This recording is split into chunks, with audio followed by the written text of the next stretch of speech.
Essa repescagem, secretário, que começa hoje aqui no Rio de Janeiro e essa busca ativa, muita gente tem nos procurado e eu tenho, inclusive, uma experiência própria na família.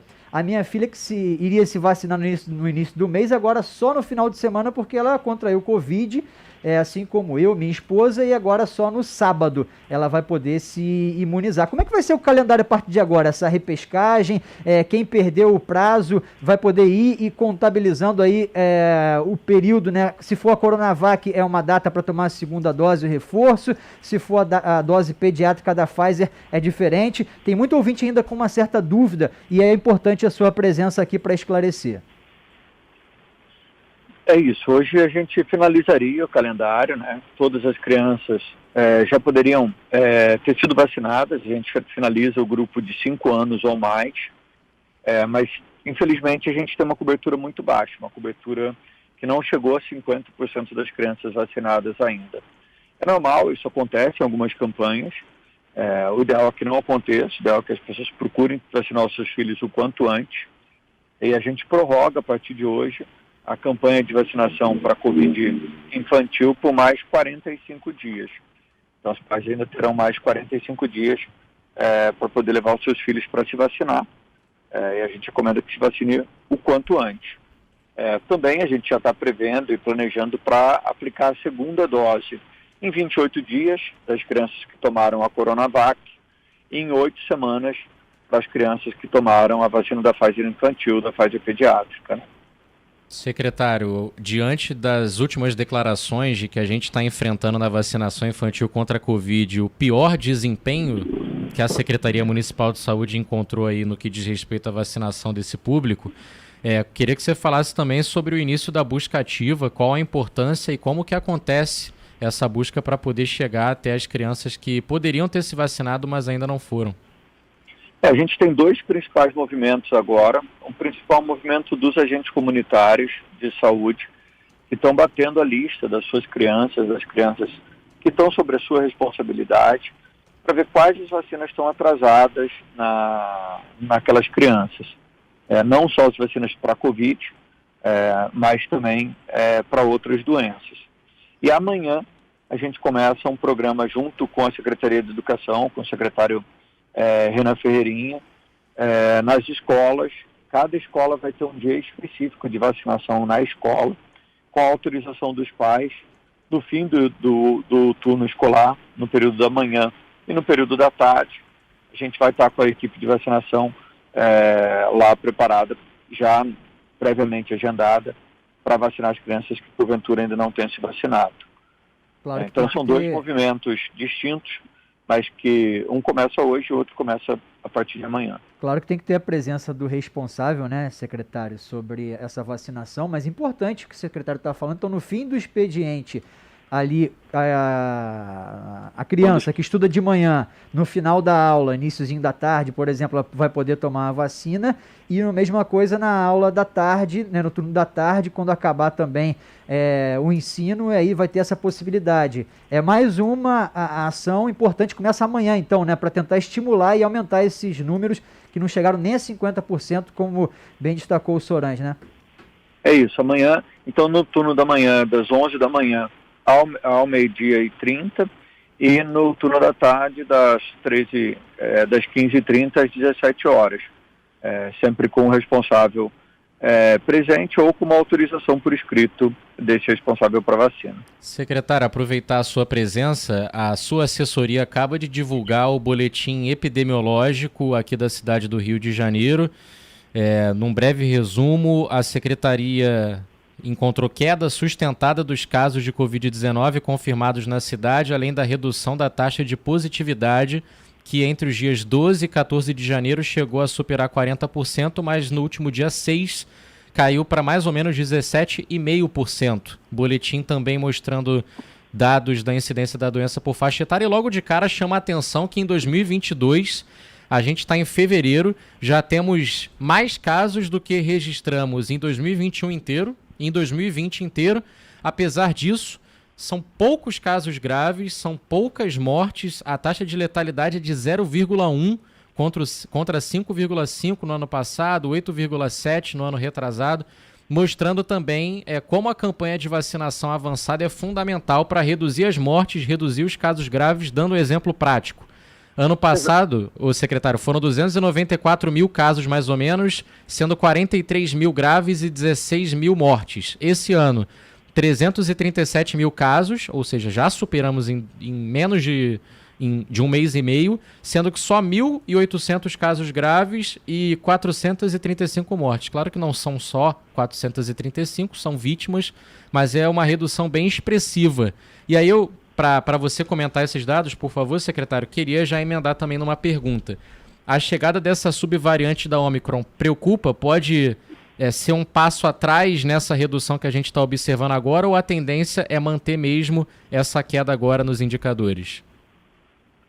O boletim fica bastante claro, né, quando mostra fica evidente os efeitos da vacina, né, a vacina de fato protege contra casos graves, contra a internação. A nossa curva na variante Omicron ela foi muito parecida com a curva de outros países e estados americanos que têm uma alta cobertura vacinal.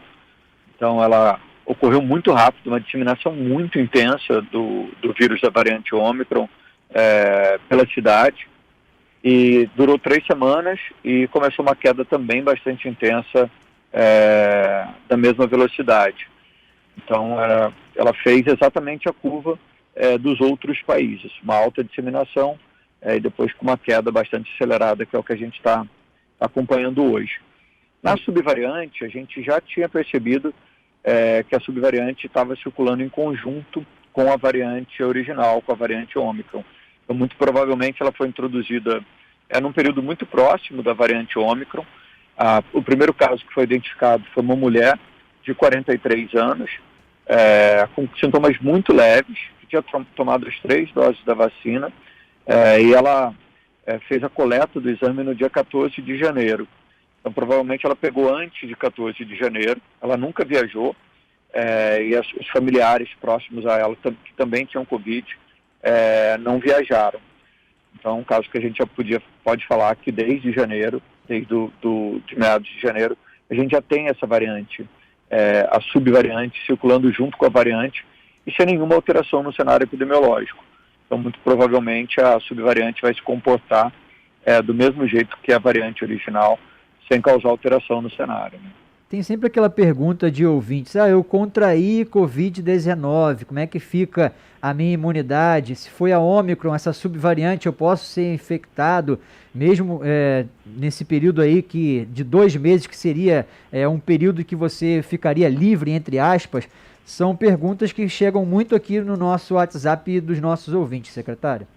A gente sabe que quando a gente pega Covid, daquela variante, a gente tem uma proteção que dura um tempo. Ainda não se sabe se essa proteção dura, de fato, 1 ano, ou se ela dura menos do que isso. Então, por isso é importante você, depois de 30 dias que pegou Covid, se você não fez a dose de reforço, ou não fez nem a primeira e a segunda dose, se vacinar. Mas sim, há uma proteção adquirida pela doença. A gente só não sabe o tempo que essa proteção dura. A expectativa é que essa proteção dure em torno de 1 ano. Né?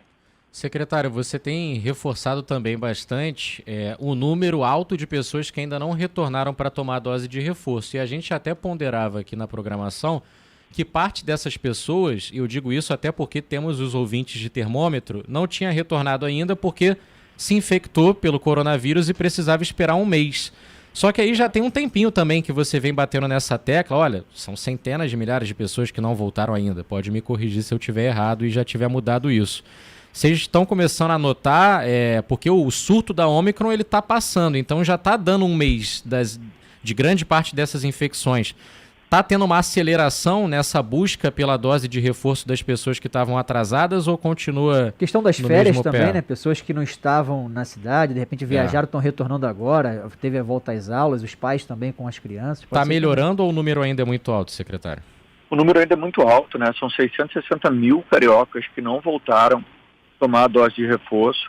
A gente continua apelando, pedindo para que as pessoas venham se vacinar. A gente já viu o quanto as vacinas protegem para internação, para casos graves, e a gente sabe que essa proteção ela é ótima, mas ela dura só um certo tempo.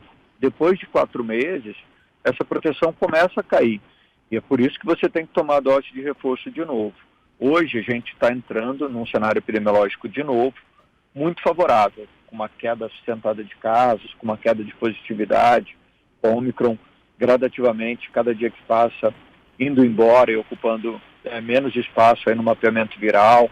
O número de pessoas internadas vem caindo numa velocidade bastante grande, mas tudo isso pode voltar se a nossa população não tiver com a proteção vacinal. A gente sabe que depois de 4 meses a gente perde proteção. E já são 660 mil cariocas sem esse tipo de proteção. Então gera muita preocupação para a Secretaria que as pessoas não voltem a se vacinar e a gente possa voltar a ter um cenário com aumento de número de casos. Então fica o nosso apelo aqui sempre, são todos os meios de comunicação, pedindo para que as pessoas tenham consciência coletiva e tomem a sua dose de reforço, né? Dose de reforço, vacina infantil, procure aí a partir de hoje, agora já com essa repescagem, para a criançada poder se imunizar. E com relação aos postos de testagem, secretário, a gente já vê que a diminuição é muito grande, perceptível nas filas.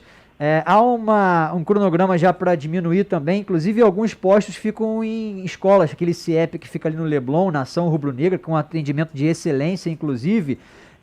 Agora com a retomada das aulas, diminuir esses postos de testagem? O Rio de Janeiro acertou muito nessa questão da testagem, né? A gente foi a cidade do país que mais testou. A gente testou 1.400.000 cariocas nesse período. Só que os postos de testagem começam a ficar vazios, obviamente, porque a variante Ômicron gradativamente vai embora. A gente vai manter a testagem em todas as 240 unidades básicas de saúde, todas elas vão continuar testando, mas os postos temporários vão sendo fechados conforme a demanda vai diminuindo. Essa semana a gente fechou 4 pontos de testagem, na próxima semana a gente fecha mais 4, e a previsão é que até o final do mês de março a gente possa ter todos esses postos móveis de testagem também fechados. Se Deus quiser, a gente vai ter um panorama epidemiológico cada vez melhor e a gente pode ir desativando. É muito fácil, são postos, são estruturas muito baratas e leves, fáceis de serem montados. Então, se for necessário, a gente pode remobilizá-los a qualquer momento. Secretário, um abraço. O microfone da Band News FM sempre aberto para a gente atualizar, orientar os nossos ouvintes e até uma próxima oportunidade. Um abraço, bom dia para todos.